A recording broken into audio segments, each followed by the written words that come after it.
Bonjour à toutes et à tous et bienvenue pour cette critique de Soul, le tout dernier Pixar. Ce sera d'abord un avis sans spoiler pendant quelques minutes avant de me plonger dans une analyse avec les inspirations des réalisateurs, les références pour celles et ceux parmi vous qui ont vu le film. Et si vous souhaitez voir Soul, ça se passe sur Disney+. Et si vous souhaitez vous abonner, vous trouverez un lien en description de la vidéo, ce qui permet de soutenir la chaîne au passage, donc je remercie Disney. Et comme toujours, bien sûr, et c'est un impératif pour moi, j'ai totale liberté sur le contenu de la vidéo. Et oui, je sais, c'est encore un nouveau décor, plus ou moins temporaire, je ne sais pas encore, mais il va falloir un petit peu vous y habituer quand même.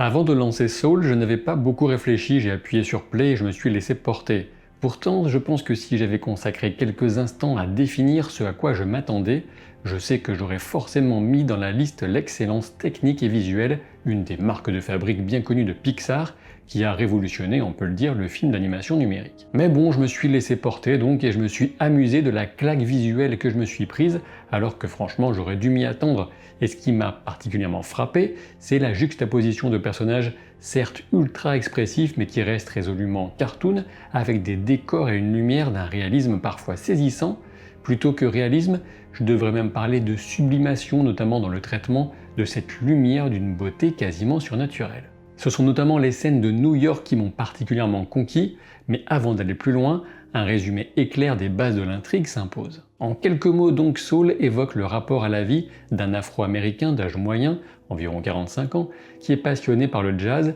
et rêve d'en faire son métier alors qu'il est encore cantonné au rôle d'enseignant. Un rapport à la vie qui sera chamboulé par son expérience de la mort ou ce qui s'en rapproche. Et oui, la mort, rien que ça, et ce thème associé à diverses réflexions sur nos perceptions de la vie vient directement positionner Soul parmi les Pixar les plus ambitieux, mais aussi ceux qui vont davantage parler aux adultes qu'aux enfants, même si la comédie visuelle n'a pas du tout été oubliée, heureusement. Un thème de fond très sérieux, donc vous l'aurez compris, mais ce n'est pas étonnant quand on sait que le premier des deux co-réalisateurs, Pete Docter, était déjà derrière certains des grands films de Pixar, comme Là-haut, Vice Versa ou encore Monstres et compagnie. Et oui, j'ai donc parlé de co-réalisateur puisqu'on retrouve aux côtés de ce vétéran rompu au grand succès Pixar, un co-réalisateur, Kemp Powers, qui est dramaturge, scénariste et qui est aussi afro-américain. Et bien sûr, ce choix n'est pas un hasard, le vécu de Kemp Powers a beaucoup nourri celui du personnage principal de Soul,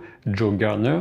Ils ont au milieu de la quarantaine, ils sont nés à New York tous les deux, ils connaissent bien les désillusions qui accompagnent les velléités de carrière artistique, et oui donc ils sont tous les deux afro-américains, une première pour le premier rôle d'un Pixar, avec Jamie Foxx pour lui donner sa voix. Attention dans ce tableau à ne surtout pas oublier le rôle central du jazz, dont Soul parvient à saisir le rythme, l'inventivité et même l'intimité, encore une fois par le jeu de couleurs et de lumière absolument fascinant. Pour ce faire, Pixar a fait appel à Jon Batiste, un génie du jazz, dont les doigts jouant sur le clavier ont été filmés sous tous les angles et avec une technologie d'éclairage de chaque touche actionnée. Et justement, pour ce qui est de la bande-son du film, on a d'un côté pour le jazz ce Jon Batiste qui est phénoménal, on peut le dire, et de l'autre des compositions très différentes, mais presque aussi envoûtantes, avec Trent Reznor et Atticus Ross, bien connus par ailleurs, mais qui se sont imposés depuis quelques années comme des références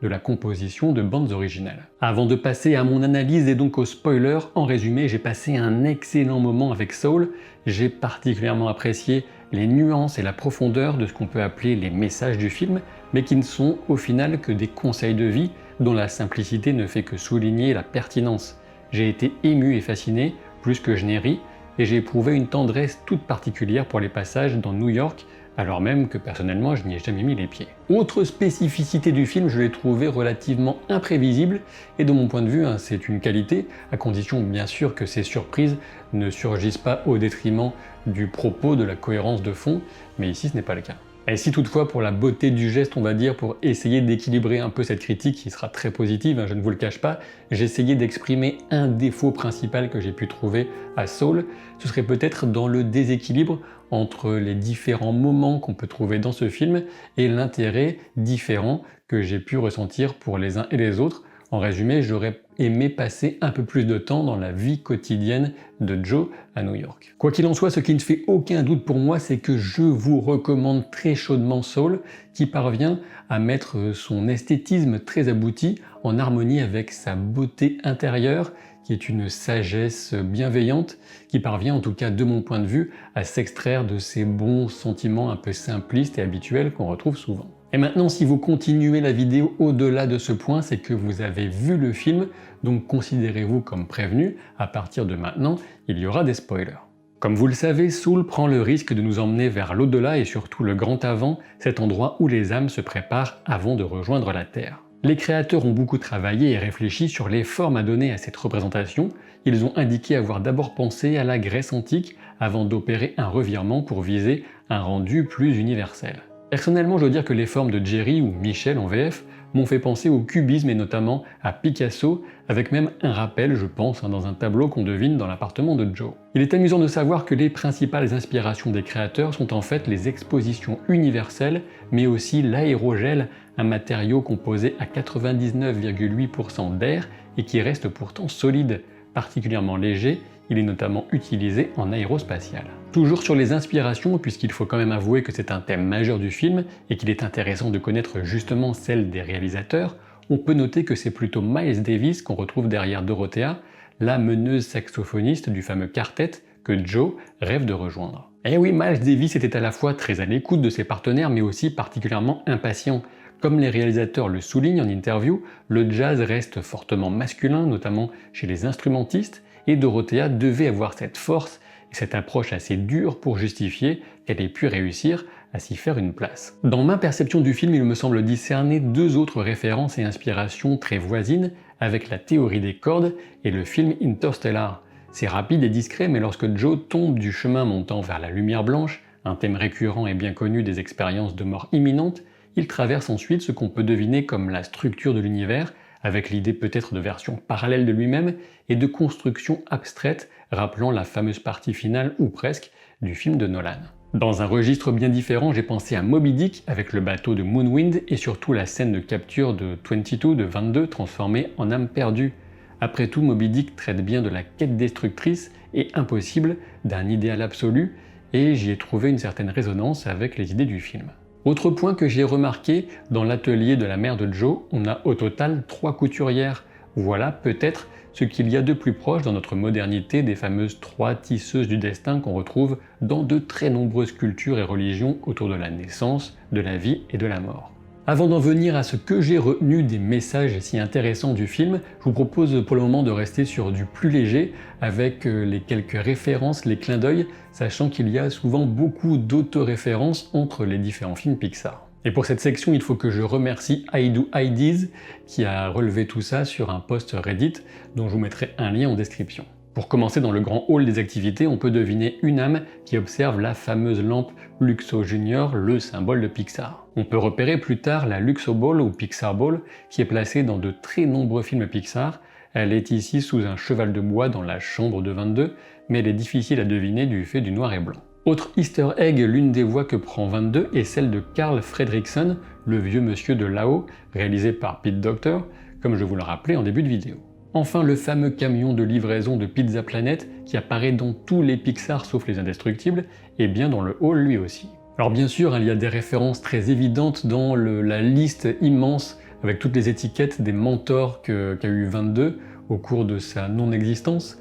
mais parmi ces mentors, on peut repérer au moins un animateur qui est mort maintenant malheureusement, un animateur de chez Pixar, et qui, je le devine, a pu être un des mentors de Pete Docter par exemple. Pour préciser un petit peu maintenant mon avis sur le film, j'ai tout particulièrement adoré toutes les séquences à New York, surtout au tout début et à la toute fin. Le segment avec Joe incarné en chat m'a surpris et un peu décontenancé au départ, mais au final, on garde un bon rythme et l'obsession qui guide alors Joe et l'aveugle concernant 22 était totalement indispensable pour aboutir au dernier acte. Les passages dans le grand avant étaient différents et donc intéressants, même si le côté peut-être un peu trop jeu vidéo dans le design des personnages et des paysages m'a moins enchanté que celui de notre bonne vieille Terre. Ceci dit, cette différence est bel et bien voulue et clairement l'aspect tangible et chaleureux des textures et du jazz viennent offrir un contraste saisissant avec ce monde gentillet et éthéré mais trop dénués de substance. Concernant maintenant les fameux messages délivrés par Saul, ils portent sur plusieurs thématiques réunies autour du thème central de la vie, mais aussi de notre façon de l'appréhender, et ce dans tous les sens du terme, l'appréhender comme la craindre, mais aussi l'appréhender comme la façon dont on va s'en saisir, voire éventuellement la fuir. Alors oui, comme les réalisateurs ont pu le confirmer en interview, on a d'abord une remise en perspective du fameux rêve américain de réussite. Et cette idéologie sans doute basique de la gagne de la réussite correspond pas mal à celle à laquelle se raccroche Joe au début lorsqu'il est convaincu qu'il ne pourra véritablement commencer à vivre pleinement que lorsqu'il aura atteint un objectif en particulier. Comme il le dit lui-même, il pourra mourir heureux après avoir joué avec le quartet de Dorothea, mais justement, c'est ce qui lui arrive et il se trompait. Il n'en est pas pour autant devenu heureux et satisfait, cela lui demandera une remise en perspective de sa perception de la vie et prenant conscience des petits bonheurs du quotidien et même de l'expression de vie qu'on retrouve dans les moments moins agréables. Quand il revient à la vie et peut assurer cette soirée magique de jazz, à la sortie, il est tout étonné que son monde ne soit pas bouleversé, transformé, et là la réponse de Dorothea est l'une des clés du film avec cette histoire de poisson qui cherche l'océan alors qu'il nage déjà dedans. Ce qu'on peut en tirer pour nos propres vies, c'est que, faute de pouvoir drastiquement modifier le monde qui nous entoure, on peut en revanche travailler sur la perception qu'on a de lui et de notre rapport à lui. Et il me semble, vous me direz ce que vous en pensez en commentaire, qu'on pourrait rapprocher cette notion de celle de l'épicurisme, et attention, la vraie pensée d'Épicure, à ne pas confondre avec l'hédonisme, la simple recherche du plaisir. Saul nous met en garde non seulement sur le risque de vouloir réussir à tout prix, mais avec un peu plus de subtilité et de nuance sur la conviction qu'on peut avoir, qui est sans doute une illusion, qu'on ne sera heureux, qu'on ne vivra vraiment qu'après avoir atteint tel ou tel objectif. Dit autrement, il ne faut pas remettre le bonheur et le goût de la vie à plus tard, ne pas se mettre trop de conditions et ne pas s'enfermer dans une passion qui peut être libératrice et magnifique certes, mais qui peut aussi se transformer en obsession qui isole, voire qui détruit. Avec 22, on a la question du goût de vivre de la dépression. J'ai particulièrement apprécié le message selon lequel 22 n'a pas besoin d'exceller dans tel ou tel domaine ou d'avoir une passion en particulier pour pouvoir aimer la vie et être une source de bonheur pour elle et les autres, comme elle le prouve et le découvre lors de la conversation du salon de coiffure. Quand on revoit le film, par exemple pour comparer VO et VF, on se rend compte que durant le speech du séminaire dans le grand avant, Joe n'écoute pas l'explication de la fameuse étincelle, celle qui va venir compléter le petit idéogramme qui est sur le ventre de chaque âme en construction. Il se perd dans sa propre certitude, son obsession de la musique, et rate ici l'essentiel pour parvenir à véritablement aider 22. Et pour parler un petit peu de moi pour une fois, je dois vous avouer que ce message a trouvé écho en moi, et ce n'était pas à cause de la réverb, il m'a un peu permis de remettre en perspective ma façon de faire au quotidien. Je me suis dit peut-être que je devrais être un peu moins râleur, voir le bon côté des choses, et ne pas conditionner le fait de profiter de ces petits bonheurs quotidiens au fait d'obtenir une situation qui me semblerait parfaite, idéale, mais souvent un peu lointaine. Alors oui, bien sûr, on a parfaitement le droit de ne pas aimer ce film, mais moi il m'a touché au cœur et j'ose espérer qu'il m'aidera même pour l'avenir, et peut-être que ce sera le cas pour vous aussi, mais à condition de ne pas oublier trop rapidement son invitation à apprécier la vie. Attendez, là, qu'est-ce qui se passe? Mes perceptions extrasensorielles me disent que certains parmi vous ont regardé la vidéo, l'ont appréciée, mais qu'ils ne sont pas abonnés à la chaîne, qu'ils n'ont pas laissé un pouce en l'air, et pire que tout, qu'ils n'ont pas encore jeté un œil ou acheté à mon livre Captain Popcorn Universe. Et ça va pas du tout, je vais être obligé de vous condamner à 1001 ans de cours de boulier avec Terry, là, dans l'au-delà. Ouais, c'est comme ça. Allez, je vous dis à très vite pour de nouvelles aventures. Salut!